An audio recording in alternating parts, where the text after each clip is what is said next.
Quand je parle du palais Bamoun, de sa vente, bien évidemment, vous allez beaucoup rigoler. Parce que vous allez dire que, mais comment ça s'est passé? Mais c'est une histoire qui m'est venue et qui me fait honte. Parce que non seulement ça montre une fois de plus qu'au niveau de la cybercriminalité, notre police n'est pas équipée et que même les microfinances au Cameroun peuvent être détournées. Ainsi, quelques Bamouns se sont levés, deux individus, pour vendre le palais Bamoun à travers des réseaux sociaux, enfin, à travers des sites. Bien évidemment, dans un pays normal, on va rapidement, parce qu'on a des outils, des enquêtes contre la cybercriminalité, comme par exemple la Côte d'Ivoire s'en est dotée, on va découvrir cela. Mais non, au Cameroun, tout passe calmement et bien. C'est que c'est donc que trois Belges ont contacté deux individus qui, bien évidemment, se baladent au Palais Royal, filment, présentent les musées et tout, et qui ont proposé cette vente. Et c'est ainsi que les Belges ont réussi à leur donner 100 millions de francs CFA pour le Palais Royal. 100 millions. Ils ont pris. Sauf que maintenant, les Belges veulent récupérer le palais. Trois Belges, ils se rendent compte qu'il y a arnaque.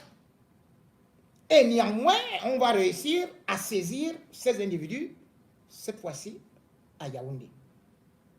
Je devrais vous rappeler, quand même, pour ceux qui connaissent l'histoire du Cameroun, que c'est un patrimoine. Ce n'est pas seulement pour les Bamoun.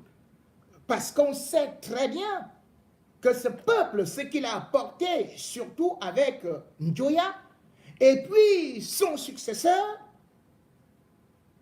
que ce soit Sambou, tout ce qu'ils ont apporté, l'écriture, et puis la fonte, les objets d'art, tout ce qu'il y a là-bas, ça participe à la beauté de ce palais qui devrait être conservé comme un patrimoine à ne jamais vendre. C'est vrai que beaucoup de pièces, malheureusement, se retrouvent vendues souvent comme ça. Que ce soit par les réseaux de transversalité de la mafia, ou alors même de façon un peu parfois officielle, par des gens qui se trouvent là-bas. Mais cette fois-ci, on a mis la main sur eux. Et ils sont au niveau de la PJ. Arrivé à la PJ, déjà les anti-gangs qui les arrêtent, ils les ont trouvés avec 10 millions de francs CFA. Ils ont pris les 10 millions. Et maintenant, on a interrogé les gars, ils disent qu'il ne leur reste plus que 25 millions. Vous savez comment est-ce que les gars la vivent? Comme des princes. Ils dorment au bureau de monsieur le commissaire Ndo. Il dit, qui est chargé de l'enquête. Ah oui, parce qu'il attend sa part.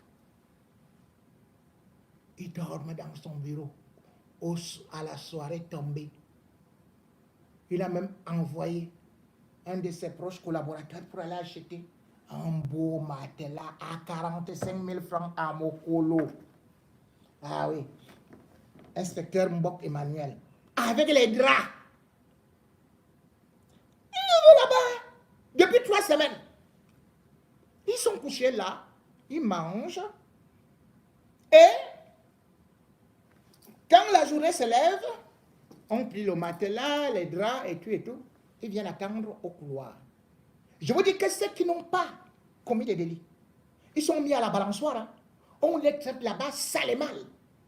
Mais voilà des gens qui se sont permis de voler, de faire le faux de la cybercriminalité avec un grand patrimoine comme ça. Mais ce qui est encore beaucoup plus choquant, c'est que cet individu, l'enquêteur est arrivé où à Fumban pour voir le roi. Bien évidemment, celui qui a succédé à Mbombo Njoya. Il dit, est-ce que monsieur, vous connaissez ces éléments-là? Ah oui, mais je les connais.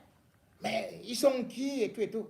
Non, voilà, je les ai vus, mais on lui dit, mais ils ont vendu votre palais. Et puis le nouveau roi, il dit que ils sont déjà morts. Ah, ils sont morts? Oui, mais ils ont été enterrés où? Il envoie un soi-disant notable là pour aller désigner 2 tombes comme ça là. Que voilà les tombes de ces gens-là. Ils sont déjà morts. Nabil, Sa Majesté, je t'informe que les gens que tu as dit là, qui sont morts, ils sont à Yaoundé. Ils ont été arrêtés. J'informe ça au peuple Bamoun. Que voilà, ce qui veut dire que peut-être il y a une complicité.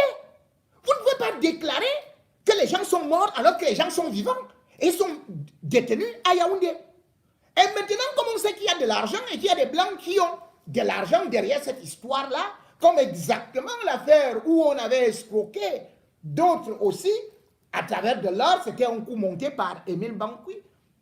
Eh bien, aujourd'hui, le procureur Tabak dit, envoyez-le-moi, même si les autres disent que non, l'enquête n'est pas encore terminée. Vous savez que quand on part avec vous là à la PJ, vous pouvez faire là-bas 1, 2, 3 mois, voire 5. La loi ne l'autorise pas. Parfois, même on ne vous met pas dans les registres. Tout ça parce qu'ils se disent que, bon, il faut que tu craques et que tu donnes de l'argent. Et finalement, même quand tu vas à la prison, ce temps-là n'est pas comptabilisé. Parce que c'est à partir du moment où le mandat de dépôt est signé qu'on considère que tu es en prison. Donc, tout ce que tu fais entre-temps, à la PJ ou dans des commissariats, n'est pas comptabilisé. Et ils le savent. Allez donc maintenant à la PJ. Vous allez voir les gens qui ont vendu le palais. Et c'est pour cela que je continue à dire que notre pays, avec tous les malfaiteurs qu'il y a, et tout ce qu'on peut voir, lorsque non seulement vous n'avez pas une bonne police, vous n'avez pas une bonne justice, là, comment vous voulez que les étrangers viennent investir? Oui, ils vont partir. Puisqu'ils sauront que dans ce pays-là, on ne fait pas confiance à la justice, on ne fait pas confiance à la police. Les Belges, ils sont 3, ils sont en train de tourner en rond, l'enquête n'avance pas. Et ils vont se décourager. Pendant ce temps, on leur demande aussi, non, il faut sortir tel argent, et on va faire les investigations de ceci et cela. Mais ce n'est pas sérieux, ce qu'on est en train de vivre là. C'est malheureusement ça, ce pays-là. Parce que c'est un pays où, voilà, c'est sans foi ni loi. Et d'ailleurs, toutes les lois, puisque, comme on dit, c'est le gouvernement lui-même qui piétine d'ailleurs aussi. Toutes ces lois-là, on s'en fout et tout ça. Dès que tu es faible, on t'écrase, on te rabaisse, on te chosifie, on te rend esclave. Ah oui, peut-être que le roi a quelques esclaves, mais bon, mais dans le gouvernement, il y en a encore beaucoup, hein. Et quand on parle justement de ces esclaves-là, eh bien, je peux vous dire, les membres du gouvernement du Cameroun pratiquent de l'esclavage parce qu'ils savent qu'ils jouissent de l'immunité. Ni la justice, ni la police, ni la gendarmerie, ni rien ne peut rien contre eux.